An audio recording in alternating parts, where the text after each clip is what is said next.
پیارے دوستوں، اکثر ہم سنتے ہیں کہ فلاں شخص کو وہاں پر بہت سارا خزانہ ملا یا کسی کو زمین میں دبا ہوا خزانہ ملا، لیکن آج ہم آپ کو ایک شخص کے بارے میں بتائیں گے جسے اتنا خزانہ ملا جسے سن کر آپ بھی حیران رہ جاؤ گے۔ تو دوستوں، ویڈیو میں آگے بڑھنے سے پہلے اگر آپ نے اس ویڈیو کو لائک نہیں کیا تو اس کو لائک کر دیں اور ہمارے چینل کو سبسکرائب کر کے بیل آئیکن بھی دبا دیں تاکہ آپ ہماری کوئی بھی ویڈیو مس نہ کریں۔ تو چلیے شروع کرتے ہیں۔ دوستوں، پرانے وقت کی بات ہے، ایک آدمی تھا جس کے 3 بیٹے تھے۔ جب بیٹے جوان ہو گئے تو باپ بوڑھا ہو گیا۔ جب بوڑھا ہوا تو ایک دن سخت بیمار پڑ گیا، اور بیماری بھی ایسی تھی جو ٹھیک ہونے کا نام نہیں لے رہی تھی۔ باپ نے سوچا اپنی زندگی میں ہی اپنے بیٹوں کے درمیان اپنی دولت کو تقسیم کر دوں۔ یہ سوچ کر اس نے ایک دن اپنے بیٹوں کو اپنے پاس بلایا اور کھانستے ہوئے کہا، بیٹا، جو کچھ اللہ نے مجھے نوازا ہوا تھا، جو بھی جائیداد ہے، وہ تم تینوں بھائی برابر برابر تقسیم کر لو تاکہ کسی کے درمیان کوئی ناانصافی نہ ہو۔ اب دوستوں، جو چھوٹا بیٹا تھا اس کے دل میں دولت کی کوئی لالچ نہیں تھی، بلکہ وہ بہت فرما بردار، نیک اور والدین سے محبت کرنے والا تھا۔ اس کے دل میں اپنے باپ کی بہت محبت تھی۔ جبکہ جو بڑے بھائی تھے، جب انہوں نے سنا کہ باپ نے جائیداد کی بات کی ہے تو فوراً کہنے لگے، ابا، آپ نے تو بالکل ٹھیک فیصلہ کیا ہے، فوراً یہ کام کر دیجئے، وقت کا کچھ پتہ نہیں، ابھی آپ یہاں موجود ہیں، کل ہو سکتا ہے آپ ہمارے درمیان موجود نہ ہو، لیکن ابا جان، آپ کی جائیداد اتنی نہیں ہے کہ ہم تینوں بھائیوں میں بٹ سکے۔ اگر آپ ہم دونوں بڑے بھائیوں کو ساری جائیداد دیتے ہیں تو ہم اپنے چھوٹے بھائی کا خیال رکھیں گے۔ چھوٹا بھائی چاہتا تو اعتراض کرتا، لڑتا جھگڑتا کہ بابا کی دولت پر میرا بھی حصہ ہے، لیکن یہ بات سن کر وہ کہنے لگا، آپ ٹھیک کہتے ہیں، آپ دونوں ابا جان کی جائیداد رکھ لو، دولت رکھ لو، لیکن میری دولت میرا باپ ہے جو اس وقت بوڑھا ہے، مجھے ان کی خدمت کرنی ہے، مجھے ان کی زندگی چاہیے۔ اس کے بعد ان دونوں بڑے بھائیوں نے پوری جائیداد اپنے نام کر لی اور برابر برابر بانٹ لی اور اس گھر سے چلے گئے۔ بوڑھا باپ پیار اور محبت اور افسوس سے چھوٹے بیٹے کو دیکھنے لگا اور کہنے لگا کہ بیٹا، تو نے ایسا کیوں کیا؟ تو بھی کچھ حصہ لے لیتا، تو بھی پیسے لے لیتا، تجھے بھی تو ضرورت ہے۔ تو چھوٹا بیٹا کہنے لگا، میں آپ کی خدمت کرنا چاہتا ہوں، مجھے اللہ پاک اس کا انعام دے گا۔ اور سچ میں اس نے اپنے باپ کی اتنی خدمت کی کہ بیمار باپ پھر سے تندرست ہو گیا۔ وہ اپنے بیٹے کو ہر دم اٹھتے بیٹھتے دعائیں دیتا تھا۔ بیٹا محنت مزدوری کرتا اور اپنا اور اپنے باپ کا پیٹ پالتا۔ کئی سال گزرنے کے بعد جب اس کے والد زندہ تھے تو اسے ایک خواب آیا۔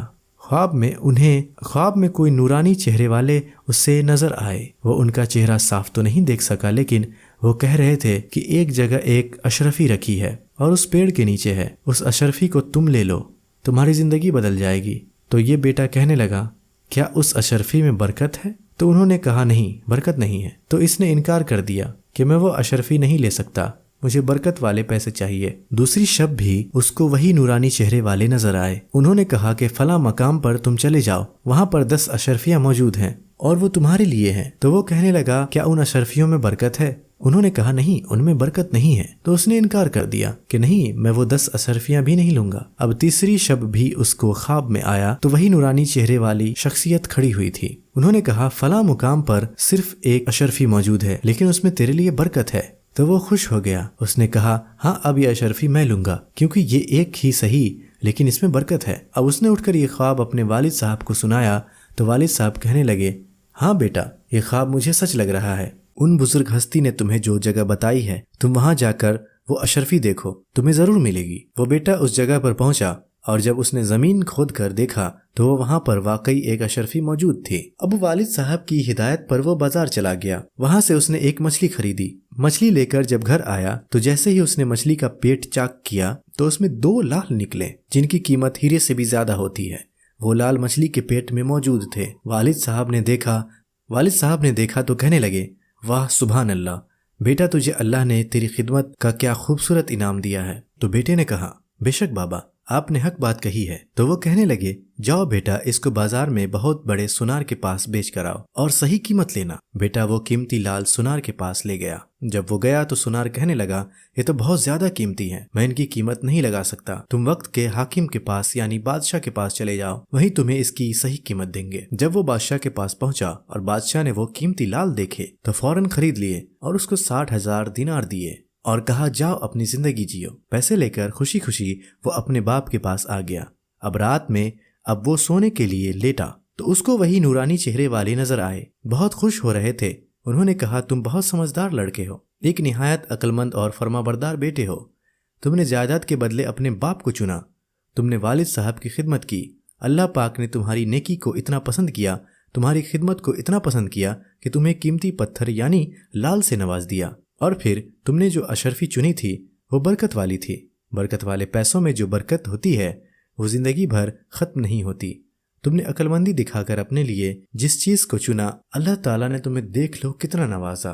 یہ تو صرف دنیا میں تمہارے باپ کی خدمت کرنے پر تمہیں انعام ملا ہے، اور آخرت میں اس سے زیادہ انعام تمہارے لیے رکھا گیا ہے۔ اب جاؤ اپنے والد صاحب کے ساتھ ہنسی خوشی زندگی گزارو۔ پھر صبح اٹھ کر اس نے اپنے باپ کو جب خواب سنایا تو باپ نے کہا، بے شک بیٹا، میری دعائیں تمہارے ساتھ ہیں۔ تم نے اس بوڑھے باپ کی جو خدمت کی ہے، اللہ پاک نے تمہیں ان دعاؤں کی وجہ سے، تمہاری خدمت کی وجہ سے جو نوازا ہے، انشاءاللہ دیکھنا تمہارے پیسوں میں ہمیشہ برکت رہے گی۔ اور پھر اس طرح اس نے کاروبار شروع کیا۔ اپنے والد صاحب کی خدمت اس وقت بھی وہ کرتا رہا۔ دوسرے نوکر چاکر کبھی کبھی ان کی خدمت کے لیے آگے نہ بڑھ سکے، کیونکہ وہ خود اپنے ہاتھوں سے اپنے بابا کو کھانا کھلاتا تھا، ان کی خدمت کرتا تھا۔